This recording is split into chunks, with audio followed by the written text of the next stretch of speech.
বঙ্গাব্দ, শকাব্দ কিংবা খ্রিস্টীয় ক্যালেন্ডার মতে এতদিন মাস ছিল 30 কিংবা 31 দিনের। জিও এসে আমাদেরকে শেখালো বছরে একটা মাসই ঠিকঠাক চলছে, সেটা হলো ফেব্রুয়ারি, 28 দিনে। বাকি সবাই ভুলভাল চলছে। আমরা আর কি করবো, মেনে নিলাম 28 দিনে মাস, 300 দিনে বছর। জিও আসার আগে আমরা 200-250 টাকা দিয়ে 2 থেকে 3 জিবি ডেটা এয়ারটেল, ভোডাফোনের কাছ থেকে কিনতাম।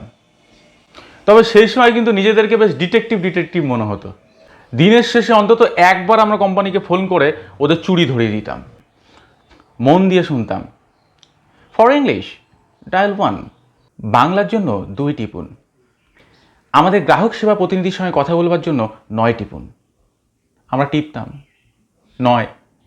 তারপরে ফোন ধরলে বলতাম, ম্যাডাম আমার ফোন থেকে 1 টাকা 26 পয়সা কেটে নিয়েছেন কেন, তাড়াতাড়ি ফেরত দিন। আমার বন্ধু প্রদীপের কোনো গার্লফ্রেন্ড ছিল না বলে মনে খুব দুঃখ ছিল। স্কুল কলেজের কোনো মেয়ে ওকে নাম্বার দিত না। এই নিয়ে মাঝে মাঝে আমার কাছে আক্ষেপ করতো। একবার হঠাৎ লক্ষ্য করলাম প্রদীপ ফোনে যেন কার সঙ্গে কথা বলছে। এই, আপনার গলাটা না খুব সুন্দর।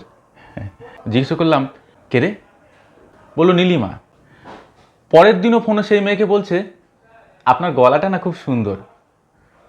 সন্দেহ হলো, জিজ্ঞেস করলাম কে? বলে, সুস্মিতা। দেখে মনে মনে খুব হিংসে হলো। বললাম, কোথায় পাচ্ছিস এত মেয়ে? বলে, 198 কাস্টমার কেয়ার। বুঝুন, শেষে কাস্টমার কেয়ারে ফোন করে মেয়েদের সঙ্গে কথা বলে পার্সোনাল নাম্বার আর বাড়ির ঠিকানা জোগাড় করছে। প্রদীপ বলতো বিয়ে করলে ও টেলিকলারকেই করবে, ওদের নাকি খুব ধৈর্য, মুখের ওপর অন্য মেয়েদের মতো ফোন কেটে দেয় না, আপনি আপনি করে নরমভাবে কথা বলে, রেগে যায় না। জানি না প্রদীপ শেষ পর্যন্ত টেলিকলারকে বিয়ে করেছিল কিনা, কিন্তু 2 বছর আগে শুনেছিলাম ওর বউ ওকে কলার ধরে প্রচণ্ড ক্যালাতো বলে ও ডিভোর্স ফাইল করেছে। এই রে, আমি বোধহয় বেলাইন হয়ে গেছি। দাঁড়ান, আবার জিওতে ফিরে আসি। এরপরে এয়ারটেল, ভোডাফোনের সাথে সাথে আমাদের জীবনে এলো জিও। তা সেই জিও কচি বয়সে প্রথম বিড়ি এগিয়ে দেওয়া বন্ধুর মতো ফ্রিতে দিল ডেটা কল। খুব সুখে টানলাম, বেলাগাম চোখ বন্ধ করে টানলাম।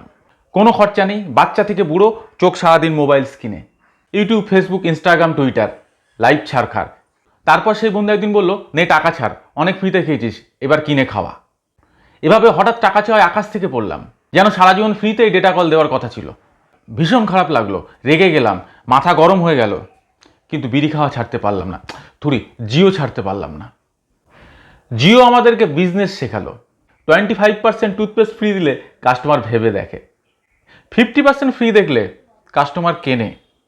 কিন্তু দীর্ঘদিন পুরো প্রোডাক্টটাই যদি ফ্রি দিয়ে একটা অভ্যাস তৈরি করে দেওয়া যায়, তাহলে পার্মানেন্ট কাস্টমার পাওয়া যায়।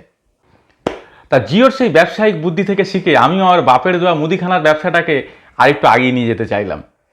মালপত্র সব ফ্রি দেওয়া শুরু করলাম, প্রচুর ভিড়ভাড় হলো। এখন দোকানটা আর নেই, ট্রেনের মধ্যে বাদাম বেচে সংসার চালাচ্ছি।